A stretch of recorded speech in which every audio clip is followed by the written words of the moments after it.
Good morning. The Boxcar Children, Chapter 5. The Explorers Find Treasure. The next morning, Jessie woke up first, and she got up at once, for she was the housekeeper. The dog sat in the door of the car and looked at her as she jumped down to get the milk for breakfast.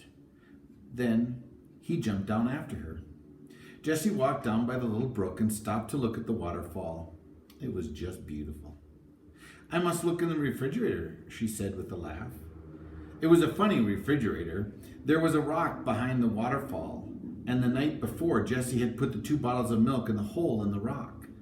Now she took out the bottles and found that the milk was very cold. "Is it good?" called Benny, who sat in the car door.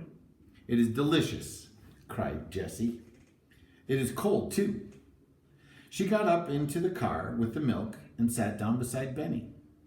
Then the 4 children drank the milk for breakfast.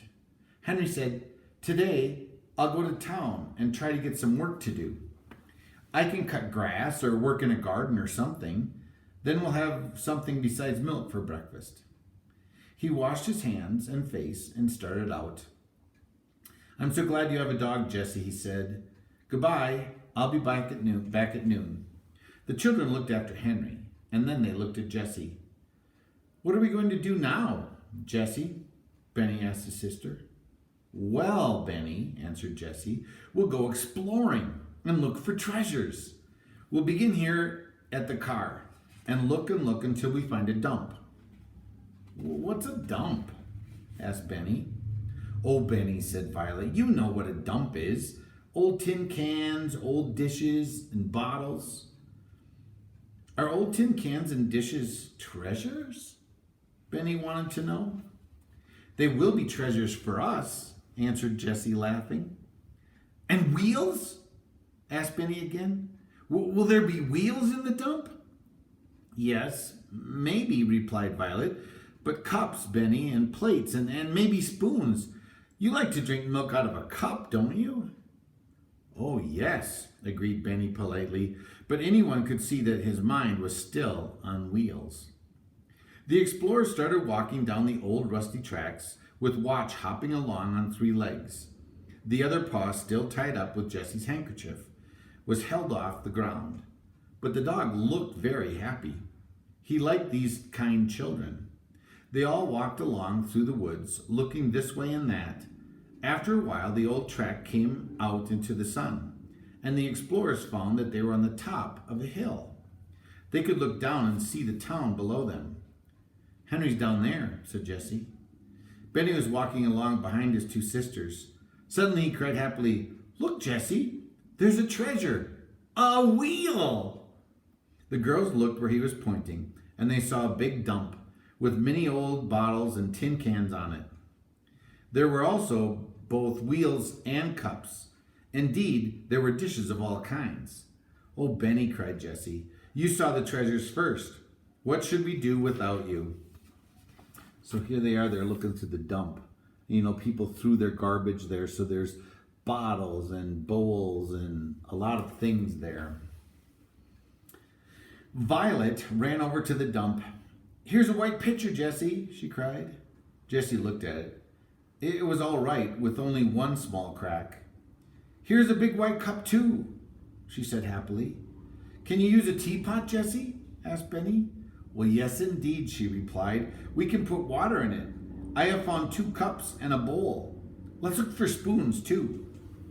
Violet held up what she had found, 5 spoons, but they were covered in rust. "Good," said Jessie. "Here's a big kettle. Let's pile all the dishes in it.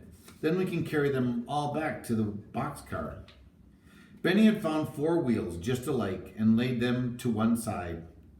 Now he held up a pink cup. There was a big crack in it, but it did have a handle. "This will be my pink cup," said Benny. "I hope it'll hold milk," said Jessie, laughing. "It is a beautiful cup, Benny." The children laid all their treasures, even the wheels, on a board, and the girls carried the board back to the boxcar between them. They put the dishes down by the brook. "But now we must wash them," said Jessie. "All right," agreed Benny. "We'll wash my pink cup." And never did a little boy hand dishes so carefully to his sisters as Benny did.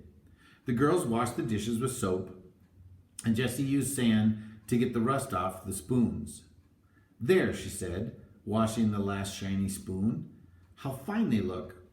But I'm afraid they still aren't clean enough to eat from. When Henry comes back, we'll get him to build a fire. Then we can have hot water to rinse them, and they will be very clean." The children sat back and admired the dishes. Suddenly, Violet cried, "Oh, I know where to put them. Come and see what I found in the car last night." Both girls looked in at the door. "Look at the door on the other side of the car," said Violet. All Jessie saw were 2 pieces of wood nailed to the closed door of the car. But she knew at once what was on Violet's mind. She ran to get the board they had carried from the dump and laid it across the 2 pieces of wood. It made a fine shelf for the dishes. "There," said Jessie. The children could hardly wait to put the shining dishes on the shelf. "Let's put them there now," said Violet, "and see how they look without waiting to rinse them." When they were on the shelf, Violet picked some white and yellow flowers and put them in a cup full of water in the middle of the shelf. So there's the shelf. These 2 boards were sticking out of the wall, and then they just put that board across. So they made a nice little place for their dishes. "There," said Jessie, stepping back to look at it. "You said 'there' 3 times, remarked Benny happily. "Well, so I did," replied Jessie, laughing. "And I'm going to say it again." She pointed into the woods and said, "There." Henry was coming through the woods, and he carried many funny-looking bundles in his arms. But he would not open his bundles or tell them what he'd been doing until the time for dinner. "Where did you get the dishes?" he cried. And then he saw the shelf. "We went exploring," said Violet, "and we found a big dump." The children began telling him about their treasures. Benny told them about the tin cans and his pink cup and his 4 wheels. Jessie took out the big kettle and asked him about building a fire. "We want to use the dishes to eat from," she told him, "and it's hard to get them clean in just cold water." So Henry made a small fire in an open place where they could not burn anything. He put stones all around it. "We ought to have a fireplace," he remarked. Jessie cleaned the kettle with sand and filled it with water. Then Henry put it on the fire. Soon the water was boiling, and Jessie rinsed the dishes carefully. "Now, I know they're clean enough to eat from," she said happily.